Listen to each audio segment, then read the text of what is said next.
अखर जो नालो वाव ऐं बुनियादी लफ़्ज़ अथसि वाढो। बिस्मिल्लाहिर्रहमानिर्रहीम। प्यारा ॿारो, अॼु असां वाव अखर जा आवाज़ पढ़ंदासीं। वाव अखर जे आवाज़नि मां लफ़्ज़ ठाहींदासीं ऐं लफ़्ज़नि जी माना ॼाणंदासीं ऐं उन्हनि खे जुमलनि में कमु आणींदासीं। अचो त पहिरीं तव्हांखे उहे टे लफ़्ज़ ॿुधायूं जंहिं लफ़्ज़ जे शुरूआति में वाव जो आवाज़ु अचे थो, जंहिं लफ़्ज़ जे विच में वाव जो आवाज़ु अचे थो ऐं जंहिं लफ़्ज़ जे आख़िर में वाव जो आवाज़ु अचे थो। उहे आहिनि वस, अवले, जलवो। इहे हुआ टे लफ़्ज़ जिन जे लफ़्ज़ जे शुरूआति में, लफ़्ज़ जे विच में ऐं लफ़्ज़ जे आख़िर में वाव जो आवाज़ु आहे। अचो त हाणे वाव जा आवाज़ लिखूं ऐं उन्हनि मां जुमला ठाहियूं। वाव बि रे वांगुरु लिखिबो आहे, रे वांगुरु लिखिबो आहे। थोरो मथे हूंदो आहे, मथां सिटे थोरो गोल ठाहे ऐं रे वांगुरु हेठि गेले ऐं मथां ज़बर डिबस्त थींदो व। वाव गोल ठाहे वरी हेठि सिट खां हेठि छिके अचिबो रे वांगुरु ऐं हेठां ज़ेर डिबस्त आवाज़ थींदो वे। वाव जो गोल सिट ते रखी बाक़ी रे वांगुरु हेठि छिके मथां पेश डिबुस आवाज़ थींदो व। वाव लिखी पोयूं वाव खे अलफ मिलाइबो त आवाज़ु थींदो वाह। वाव लिखी ऐं पोयूं वाव मिलाइबुसि ॿियो त थी वेंदो वो। वाव लिखी वरी ॿियो वाव लिखी ऐं मथां ज़बर डिबस्त आवाज़ु थींदो वओ।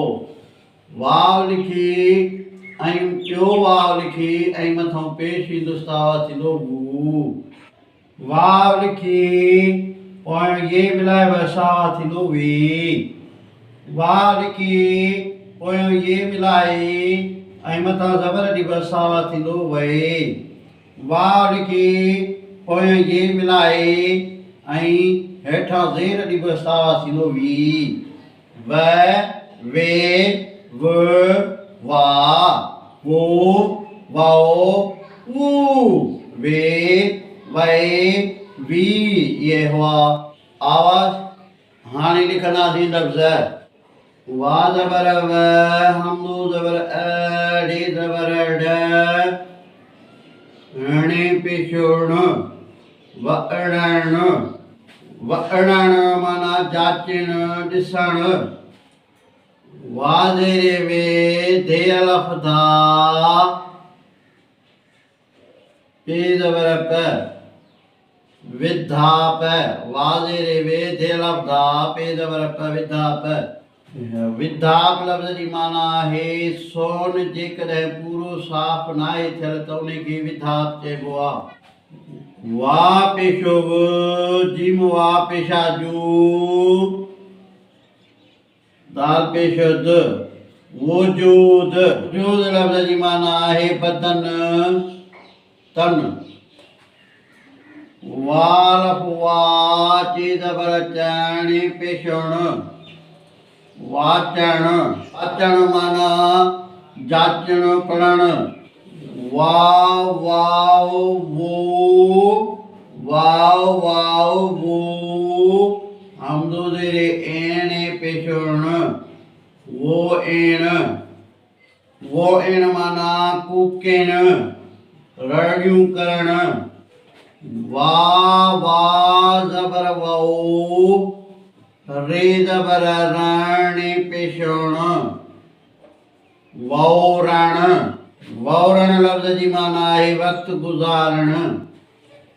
वाव वाव नून पेशो वऊं, णे अलफणा, ठाईअ जे ठे,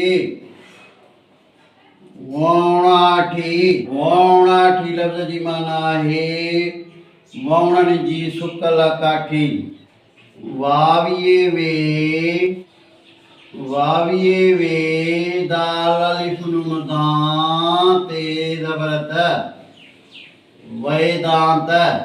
वेदांत लफ़्ज़ जी माना आहे हिंदू मत में अलख जी एकाई ऐं उन सां लऊं लाइण जो फ़लसफ़ो। वाव ये ज़बर वई, लाम ज़बर ल, वैल। वयल लफ़्ज़ जी माना आहे टाइम।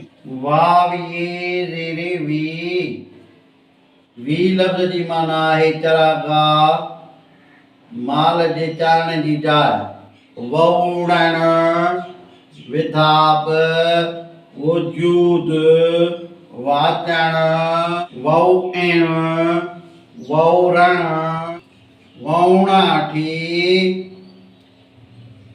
वेदांत, वैल, वी। इहे हुआ वाव जा लफ़्ज़ जेके तव्हांखे पढ़ी ॿुधायासीं। हिन वीडियो खे लाइक कंदा, शेयर कंदा, फॉलो कंदा। वाह वाढो।